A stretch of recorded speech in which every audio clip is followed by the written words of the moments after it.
Okay. And మనం చూస్తే ఇప్పుడు మేజర్గా చాలామందికి ఏంటంటే అంటే మన లైఫ్ స్టైల్ వల్ల ప్రెషర్ వల్ల బీపీ రేజ్ అవ్వడం, అలాగే హైపర్ టెన్షన్ అంటాం అండ్ యాంగ్జైటీ, వీటన్నిటితో పాటు థైరాయిడ్ ఒకటి తోడైంది.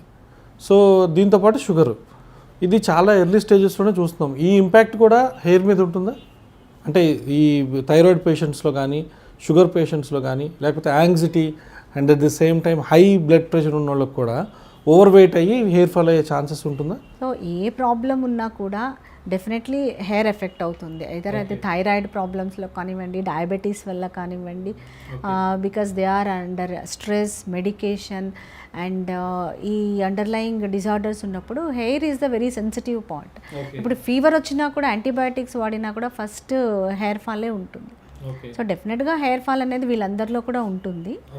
సో వాళ్ళు ప్రత్యేకంగా హెయిర్ ఫాల్కి ఏమేమి జాగ్రత్తలు తీసుకోవాలో అవన్నీ తీసుకోవాలి. బికాస్ హెయిర్ అనేది ఒక గ్రోయింగ్ ఫేజ్, ఫాలింగ్ ఫేజ్, తర్వాత స్టేబుల్ ఫేజ్, ఇలా 3 ఫేజెస్లో ఉంటుంది. సో గ్రోయింగ్ ఫేజ్లో కొన్ని హెయిర్స్ ఉంటాయి సర్టెన్ పర్సెంట్, ఫాలింగ్ ఫేజ్లో సర్టెన్ పర్సెంట్ ఉంటాయి. సో ఈ గ్రోయింగ్ ఫేజ్లో ఉన్న హెయిర్ ఎప్పటికీ కూడా మంచి గుడ్ న్యూట్రియంట్స్ అనేది అవసరం. ఆ న్యూట్రియంట్స్ ఎప్పటికప్పుడు ఇస్తూ ఉంటే హెయిర్ అనేది పెరిగే హెయిర్ చక్కగా పెరుగుతుంది, ఈ లాస్ అయ్యే హెయిర్ని అది రీప్లేస్ చేస్తుంది. సో ఇవన్నీ కూడా చూసుకోవాలి. ఓకే మేడం, మనం కొంతమందిలో చూస్తున్నాం హెయిర్ స్ప్లిట్స్, హెయిర్ డ్యామేజ్ అవుతుంటుంది, అంటే హెయిర్లోనే బ్రేక్ అయి ఉంటుంది. సో అది అసలు దానికి అసలు రెమెడీస్ ఏమైనా ఉన్నాయా? అంటే లైక్ స్ప్లిట్ ఎండ్స్ అంటారు.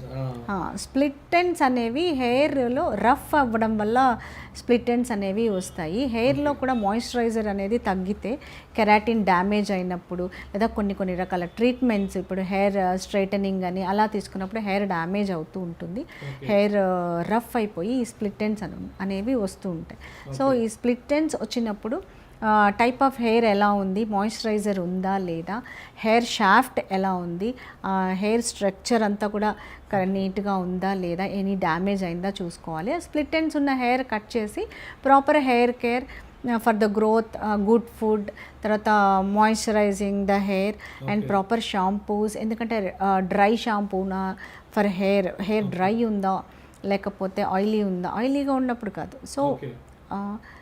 సో ప్రాపర్ షాంపూస్ వాడి ఇట్లా కేర్ తీసుకుంటే చాలా మటుకు. And especially when expose to pollution, ఈ పొల్యూషన్కి వెళ్ళినప్పుడు, ఈ పొల్యూషన్కి ఎక్స్పోజ్ అయినప్పుడు హెయిర్ కూడా డ్రై అయిపోయి ఈ స్ప్లిట్ ఎండ్స్ అన్నీ రావడం ఇలా జరుగుతుంటుంది. ఆ స్ప్లిట్ ఎండ్స్ కట్ చేసి ప్రాపర్ కేర్ తీసుకుంటే ఇది చాలా మటుకు ఈ ప్రాబ్లమ్స్. ఇలాంటి ఇంట్రెస్టింగ్ వీడియోస్ కోసం తప్పకుండా మా ఛానల్ని సబ్స్క్రైబ్ చేయండి.